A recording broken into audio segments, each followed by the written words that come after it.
7 जनवरी 2019 India ने पहली बार Australia में टेस्ट सीरीज जीता। बॉर्डर गवास्कर ट्रॉफी इंडिया का रहा। उस सीरीज में केएल राहुल का अच्छा प्रदर्शन नहीं था। 3 मैच के 5 इनिंग्स में राहुल ने सिर्फ 57 रन बनाए। ओडीआई में उन्हें ड्रॉप कर दिया गया, फॉर्म की वजह से नहीं। एक टीवी शो में हुए कंट्रोवर्सी की वजह से बीसीसीआई ने राहुल को बैन कर दिया था। 12 दिन बाद बैन तो हट गया, लेकिन राहुल को करियर और इमेज ठीक करने में सालों लग गए। लेकिन किसे पता था राहुल अपने मेहनत और डिटर्मिनेशन से एक दिन उसी ओडीआई टीम की कैप्टनशिप करेंगे। दोस्तों, अगर आपको हमारे चैनल की कंटेंट पसंद आ रही है तो इसे लाइक करें और हमारे चैनल को अब तक सब्सक्राइब नहीं किया है तो कर लें। ये आपके लिए फ्री ऑफ कॉस्ट है, लेकिन मेरे लिए एक मोटिवेशन है। कन्नूर लोकेश राहुल का जन्म 18 अप्रैल 1992 को कर्नाटका के मंगलुरु शहर में हुआ। पिता केएन लोकेश एनआईटी कर्नाटका के फॉर्मर डायरेक्टर थे और अभी एक प्रोफेसर हैं। मां राजेश्वरी लोकेश मैंगलोर यूनिवर्सिटी में प्रोफेसर हैं। राहुल के पिता को क्रिकेट बहुत पसंद था। वो सुनील गावस्कर के फैन हैं, इसीलिए उन्होंने अपने बेटे का नाम सुनील गावस्कर के बेटे के नाम पर रख दिया। बाद में उन्हें पता चला कि सुनील गावस्कर के बेटे का नाम राहुल नहीं रोहन गावस्कर है, लेकिन तब तक देर हो चुकी थी। राहुल ने अपनी स्कूलिंग एनआईटी के इंग्लिश मीडियम स्कूल सूरतकल से की। राहुल पढ़ाई में बहुत अच्छे थे। बचपन से ही उन्हें क्रिकेट में इंटरेस्ट था। राहुल एनआईटी के कैंपस में दिन भर क्रिकेट खेलते रहते थे। पिता ने क्रिकेट की फॉर्मल कोचिंग के लिए शुरू में इनकार कर दिया था, लेकिन जब पड़ोसियों ने कंप्लेन किया कि जरा ख्याल रखिए, ये लड़का हमारे घर की कांच तोड़ देता है, तब पिता राजी हुए। राहुल जब 11 साल के थे तब वो अपने पिता के साथ घर से 18 किलोमीटर दूर एक क्रिकेट एकेडमी गए। वहां जाके राहुल ने वहां के कोच से पूछा, सर आप कहां और कितने बजे प्रैक्टिस करते हो? सैमुअल जयराज, जो कि वहां के कोच थे, उन्होंने नेट्स की ओर इशारा करते हुए कहा, 3 बजे शाम से हम लोग वहां प्रैक्टिस करते हैं। कल दोपहर ठीक 2:30 बजे राहुल एकेडमी में थे। तब राहुल की हाइट थोड़ी सी कम थी। इस वजह से उनके कोच ने उन्हें बैटिंग के साथ साथ विकेट कीपिंग की भी ट्रेनिंग दी। इससे शुरुआती दिनों में राहुल ने बहुत ही क्लोजली बॉल को देखना शुरू कर दिया। राहुल क्विक लर्नर थे। उन्होंने बहुत ही जल्द प्रोफेशनल क्रिकेट की बेसिक्स को सीख लिया। उस साल अंडर 13 टीम के ट्रायल्स में उनका सिलेक्शन नहीं हुआ। राहुल निराश नहीं हुए। उन्होंने अगले ट्रायल्स के लिए प्रैक्टिस करी और टीम में उनका सिलेक्शन हो गया। राहुल करीबन 12 साल के होंगे तब कर्नाटका अंडर 13 की तरफ से खेलते हुए उन्होंने back to back 2 double centuries मारी, पहला एनआरए ग्राउंड में और दूसरा चिन्नास्वामी स्टेडियम में। उस दिन उनके कोच को यह एहसास हो गया, ये लड़का छोटी इनिंग्स खेलने नहीं आया है।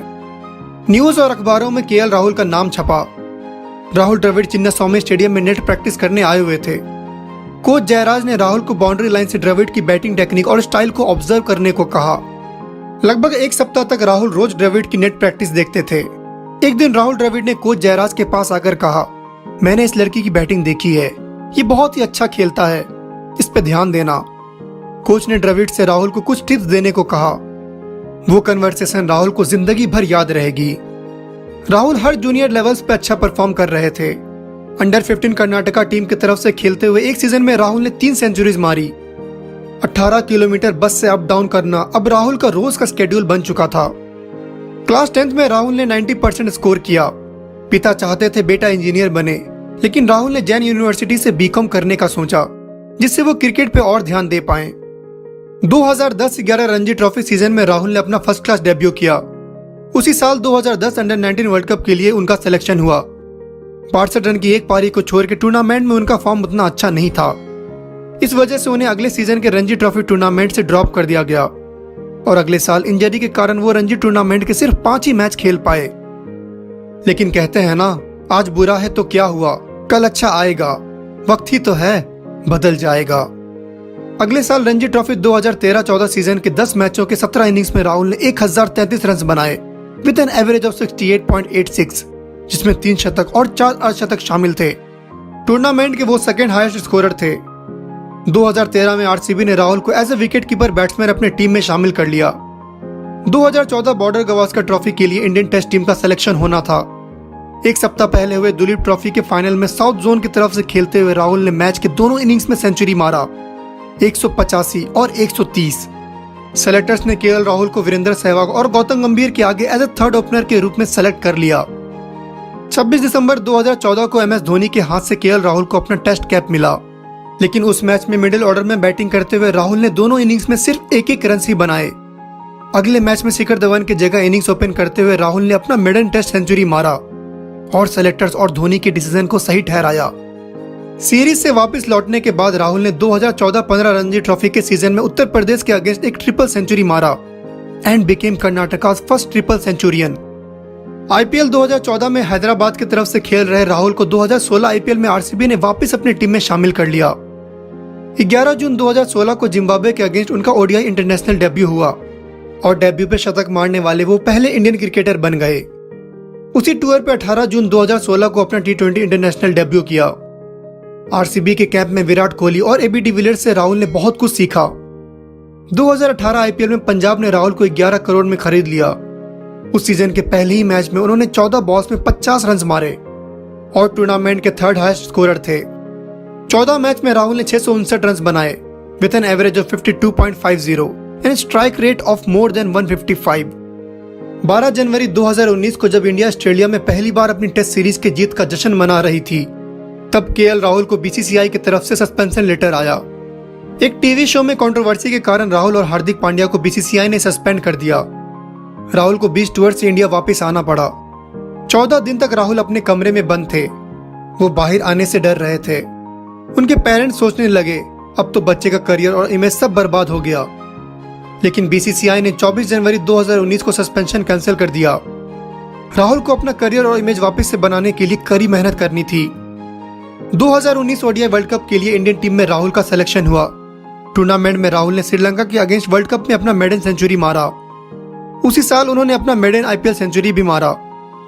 इस बीच ओडीआईज और टी20 में शिखर धवन और रोहित शर्मा की टीम में होते हुए राहुल को मिडिल ऑर्डर में बैटिंग करनी पड़ रही थी, जिससे राहुल अपना बेस्ट नहीं दे पा रहे थे। टेस्ट मैचेस से भी उन्हें ड्रॉप कर दिया गया, लेकिन वो अपने गेम पे लगातार काम कर रहे थे। 2020 में वो ऑरेंज कैप होल्डर थे। डोमेस्टिक मैचेज और आईपीएल में अच्छे परफॉर्मेंसेस के बाद 2021 इंग्लैंड टूर के लिए राहुल को टीम में शामिल कर लिया गया और राहुल ने रेड बॉल क्रिकेट में भी अपना फॉर्म बरकरार रखा। 4 मैच के 8 इनिंग्स में राहुल ने 315 रन बनाए, जिसमें एक शतक शामिल था। साल 2021 के आखिर में राहुल को रेड बॉल और व्हाइट बॉल का वाइस कैप्टन बना दिया गया। 3 जनवरी 2022 को साउथ अफ्रीका के अगेंस्ट सेकंड टेस्ट में राहुल ने पहली बार इंडियन टेस्ट टीम को लीड किया और कैप्टनशिप डेब्यू में ही उन्होंने हाफ सेंचुरी मार दिया। रोहित शर्मा के इंजरी के कारण 19 जनवरी 2022 से शुरू हो रहे साउथ अफ्रीका के खिलाफ ओडीआई में राहुल ही इंडियन टीम की कप्तानी करेंगे। तो ये थी कहानी एक ऐसे प्लेयर की जिसने अपनी लाइफ में कई अप्स एंड डाउन्स देखे, कभी तो बैक टू बैक सेंचुरीज और कभी बैक टू बैक 2 सालों तक टेस्ट टीम से बाहर।